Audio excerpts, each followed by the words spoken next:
In the sun-drenched hills of Judea, where olive groves swayed and the air carried the scent of baked bread, there stood a grand estate on the outskirts of Bethany.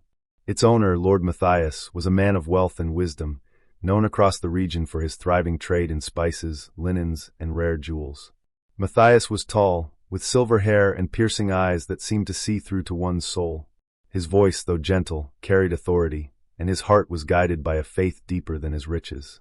Matthias' estate was a hive of activity, servants tending vineyards, scribes tallying accounts, and merchants arriving with caravans of goods. But his true pride was his household, a loyal band of servants who managed his affairs with skill and care.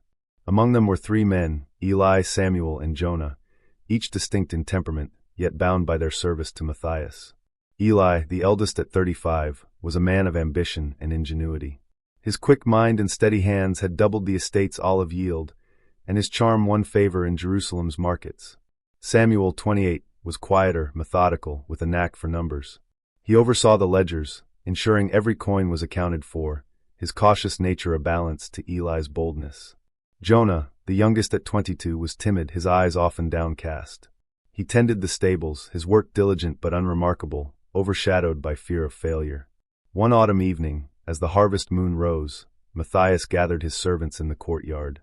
The air was cool, the lamps casting golden light on the stone walls. "My friends," Matthias said, his voice steady, "I am called to a distant land, a journey to Damascus to secure new trade routes. I will be gone for many months, perhaps a year. In my absence, I entrust my wealth to you." The servants murmured, surprised. Matthias produced a heavy chest, its lid creaking as he opened it to reveal bags of gold talents, each talent worth 20 years' wages for a laborer. To Eli he gave 5 talents, saying, "Your vision is bold, use these wisely." To Samuel he gave 2 talents, noting, "Your care is steadfast, steward these well." To Jonah he gave 1 talent, his gaze kind but firm. "Your heart is true, do not fear to act." Jonah's hands trembled as he took the single talent, its weight heavy in his palms. 5 talents for Eli, 2 for Samuel, but only 1 for him? Did Matthias doubt his worth? The thought gnawed at him, but he said nothing, bowing with the others as Matthias blessed them. "I trust you to multiply what I've given," Matthias said. "When I return, we will settle accounts." With that, he departed, his caravan vanishing into the dawn. Eli wasted no time. The 5 talents burned in his mind like a fire, a chance to prove his worth and honor Matthias. He sat late into the night, sketching plans by lamplight. The markets of Jerusalem were ripe with opportunity, spices from the east, silks from Tyre, and grain from Egypt. But trade was risky, bandits prowled the roads, and prices fluctuated with the seasons. Eli, undaunted, saw risk as the soil of reward. He hired a caravan, hand-picking trusted guards and merchants. With 3 talents, he bought rare saffron and myrrh, negotiating fiercely with traders from Arabia. The remaining 2 he invested in a fleet of fishing boats on the Sea of Galilee, betting on a bountiful season. Each decision was a gamble, but Eli thrived on the challenge, his confidence a beacon to those he led. Months passed, and Eli's ventures bore fruit. The spices sold for triple their cost, filling the estate's coffers with gold. The fishing boats hauled nets heavy with fish, their catch supplying markets as far as Caesarea. By the year's end, Eli's 5 talents had grown to 10, 5 more than Matthias had entrusted. He stood in the courtyard, counting the gold, his chest swelling with pride. "This is for you, my lord," he whispered, imagining Matthias' approval. Yet Eli's success was not without cost. He worked tirelessly, sleeping little, his wife, Tamar, pleading for rest. "You've done enough," she said, her eyes weary. Eli smiled, brushing her cheek. "For Matthias, for us, I must do more." His ambition drove him, but it also distanced him, a shadow Tamar felt but could not name. Samuel approached his 2 talents with caution, his mind turning like the gears of a mill. He lacked Eli's flair, but his prudence was his strength. The estate's vineyards were thriving, but the wine trade was crowded, prices unsteady. Samuel saw a quieter path, investing in the land itself. He used 1 talent to buy a neighboring plot, its soil rich but neglected. With the 2nd, he hired laborers to clear rocks, dig irrigation channels, and plant new vines. Samuel worked alongside them, his hands blistered, his tunic stained. He studied the seasons, consulting elders about rainfall and frost. "Slow and steady," he told himself, checking the ledgers nightly. The work was grueling, and doubts crept in. What if the rains failed? What if the vines withered? Samuel pushed on, driven by duty to Matthias. By harvest, the new vineyard yielded grapes sweeter than any in Bethany. The wine, pressed and aged, fetched high prices in Jerusalem, and the land's value soared. Samuel's 2 talents became 4, double what Matthias had given. He sat in his small room, the ledgers balanced, a rare smile breaking his stern face. "I've honored my lord," he murmured. But Samuel's caution had limits. He avoided bolder ventures, fearing loss, and his laborers noticed his distance, wishing for warmth to match his diligence. Jonah, clutching his single talent, felt the weight of Matthias' trust like a stone. 1 talent was a fortune, but compared to Eli's 5 and Samuel's 2, it seemed a pittance. "He gave me the least," Jonah thought, his heart sinking. "He knows I'm not like them."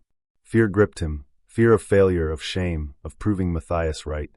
Jonah knew the markets were treacherous. He'd heard of merchants bankrupted by bad deals, of caravans lost to bandits. Eli and Samuel were skilled, confident. Jonah was a stable hand, his hands better suited to reins than gold. "If I lose this talent," he whispered, "I'll lose everything, my place, my honor." In his panic, Jonah made a choice. Late one night, he crept to the stables, dug a hole beneath a pile of straw, and buried the talent, wrapping it in cloth to shield it from damp. "It's safe here," he told himself, patting the earth. "When Matthias returns, I'll give it back untouched. He'll see I didn't squander it." Days turned to weeks, and Jonah returned to his duties, mucking stalls and grooming horses. But the buried talent haunted him. Each night, he checked the hiding place, fearing theft or discovery. Guilt gnawed at him. Matthias had trusted him to act, not to hide. Yet fear was stronger, chaining him to inaction. Jonah avoided Eli and Samuel, their success a mirror to his stagnation. A year passed, and word spread, Matthias was returning. The estate buzzed with anticipation, servants polishing lamps and sweeping paths. Eli prepared his accounts, 10 talents gleaming in the treasury. Samuel inspected his vineyards, for talents worth of wine and land ready to present. Jonah, pale and silent, dug up his talent, its cloth stained but the gold intact. Matthias arrived at dusk, his caravan dusty from the road.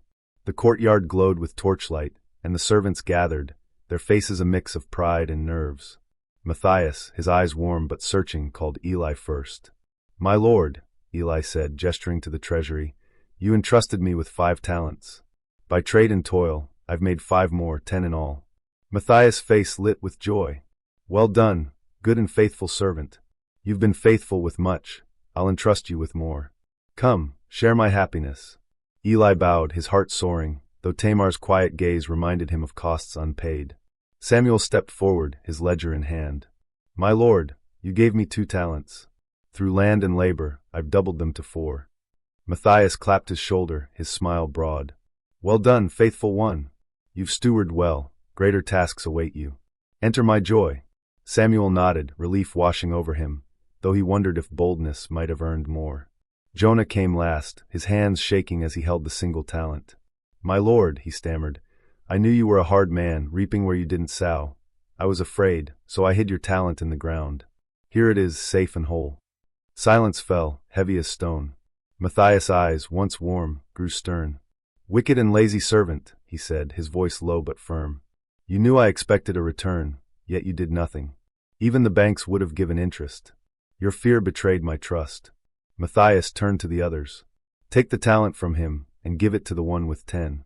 For to those who use what they're given, more will be given, but from those who do nothing, even what they have will be taken." Jonah stood frozen, tears burning his eyes, as the talent was handed to Eli. Matthias dismissed him, not to exile, but to lesser duties, a chance to learn but a sting to his pride. The estate moved forward, but the accounting left its mark. Eli, now overseeing Matthias' trade empire, thrived, but Tamar's words echoed, urging balance. He began mentoring younger servants, sharing his skills, his ambition tempered by love.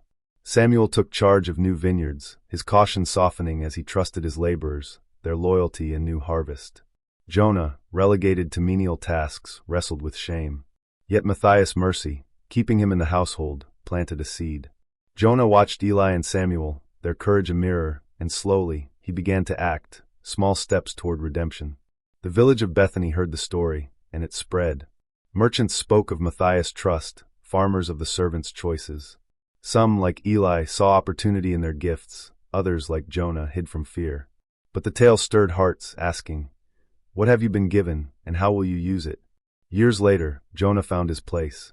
He learned from Eli, risked small trades, and grew in confidence.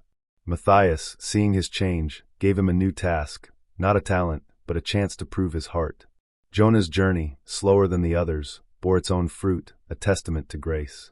The parable of the talents, as Jesus told it, is a clarion call to action. In America, it resonates in churches, boardrooms, and homes, urging stewardship of time, talents, and faith. Matthias' trust mirrors God's, giving each according to their ability, expecting not perfection but effort. Eli's boldness, Samuel's diligence, Jonah's fear, they reflect our own hearts, our own choices. For your YouTube audience, this 10,000-word tale is a journey through risk and redemption, a challenge to use God's gifts, whether great or small, to build His kingdom. It speaks to the ambitious, the cautious, the fearful, offering hope that every step forward counts. Jonah's failure was not final. God's mercy, like Matthias, invites us to try again. The parable asks, what are your talents? Are you multiplying them or burying them? In a world of opportunity and fear, it calls us to courage, to faith, to a life that bears fruit for eternity. As spring returned to Bethany, the estate thrived under Matthias' care. Eli led with wisdom, Samuel with steadiness, Jonah with newfound purpose. The fields bloomed, the markets hummed, and the talents, gold and heart, multiplied. Matthias stood at his gate, watching the sunset, his trust rewarded, his joy complete. This tale, woven from a parable's truth, is for your channel, a light for the bold, a nudge for the hesitant, a hope for the fearful. May it inspire your viewers to sow their gifts, to trust their master, and to reap a harvest of love.